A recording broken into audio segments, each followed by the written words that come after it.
Howdy y'all, and Happy New Year. Silver Trade here again with another video.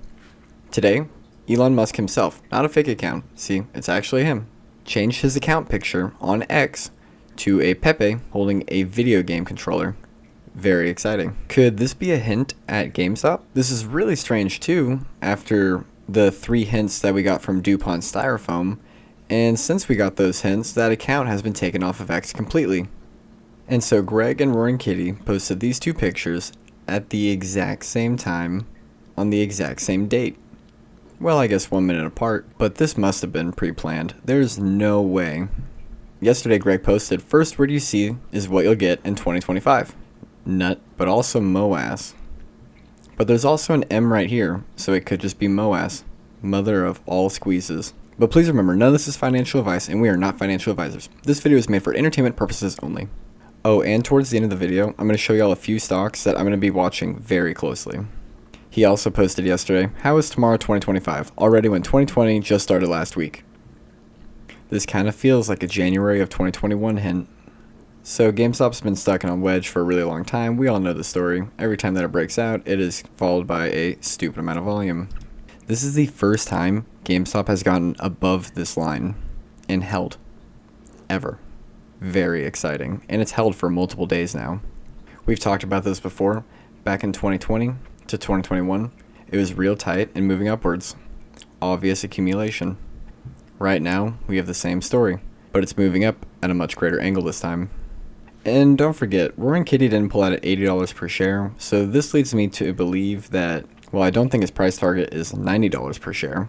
And at $100 per share, if GameStop were to get through that, that would be such a huge psychological level, it almost surely would continue to move. So my personal belief is that Roaring Kitty believes that GameStop could go over $100 per share. This video is made for entertainment purposes only, and this is just my opinion. GameStop in the last year has gone up about 87%. And here is most of the countries across the world that are holding GameStop. Over 170, I believe. GameStop on the 4-hour looks pretty bullish. It got rejected at 31.50, broke up through it, like we always talk about. Now it's trailing back down to kiss it, and then I believe it'll continue. This 200-day moving average is getting closer and closer. The red wave on the MACD barely pulled the stock down, and this looks like a typical fake out or false break. But on the 1 hour, the 200-day is even closer.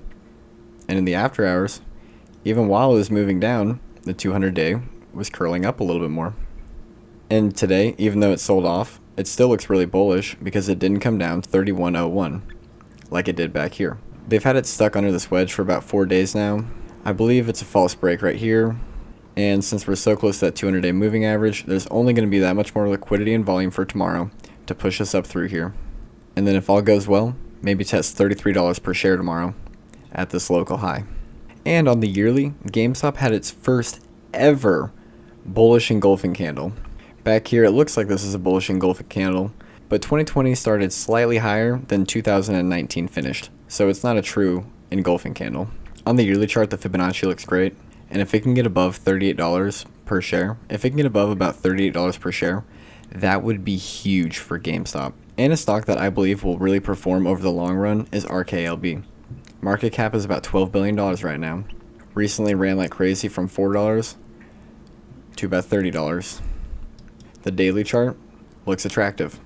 They are continuously signing deals with new companies to put their satellites into space for them.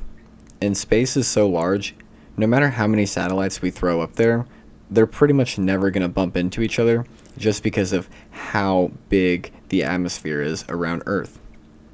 Mark Rober explained it in a video.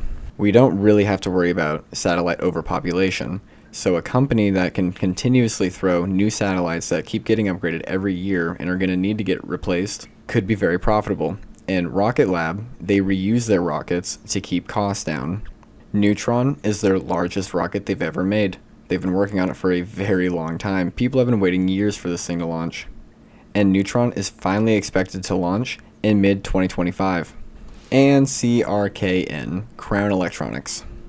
On December 30th, the government came out with some new finalized rulings on how they're going to deal with lead pipes in the United States. And Crown Electronics, with a market cap of 1.3 million, could really benefit. Still throwing this all together, but this is real investing, people. Charts only show you the prevailing trend and sentiment. Roaring Kitty. To actually trade stocks, and please remember, this is just my opinion, you need to be able to evaluate when they're overvalued and undervalued, and of course have a profitable strategy. But back to Crown, their market cap is $1.3 million. They have $3.1 million in cash as of September 2024. Their total debt is about $438,000. Total liabilities is $7.7 million. Liabilities can be a number of things, one of them being somebody promised to pay them money and just hasn't paid yet. Their total assets is $17.6 million. Kennedy and Trump are very close, and Kennedy is a health nut, and Trump was actually one of the biggest reasons that the government actually started to look into lead pipes. Back in 2013, I believe. CRKN can detect the lead pipes without digging with their swordfish technology, and then they also replace the lead pipes with their own company. Another one of their companies is a windows company that has an adjustable tint on it that they believe can save cooling costs by 26%. I could see this being huge for wealthy people and buildings trying to save money, but this is very far out. They also do fiber optics. They've had a few contracts in Oregon and Nevada. On December 30th, the EPA said that they're going to require all 50,000 U.S. water agencies to complete an inventory of water lines, and that's going to be from third-party companies like CRKN. Recently, they got a $33 million contract, a $10 million contract, and a $5 million contract to find and remove lead pipes. In 2024, they made about $22 million.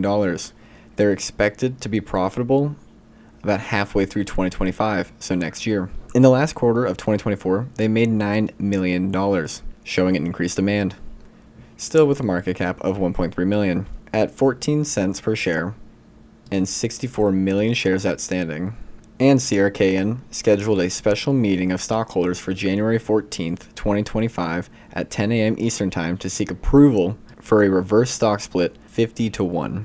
They're made up of 4 divisions. Their fiber optic division, which multiple states have hired them for. Electronics film, which is their adjustable glass.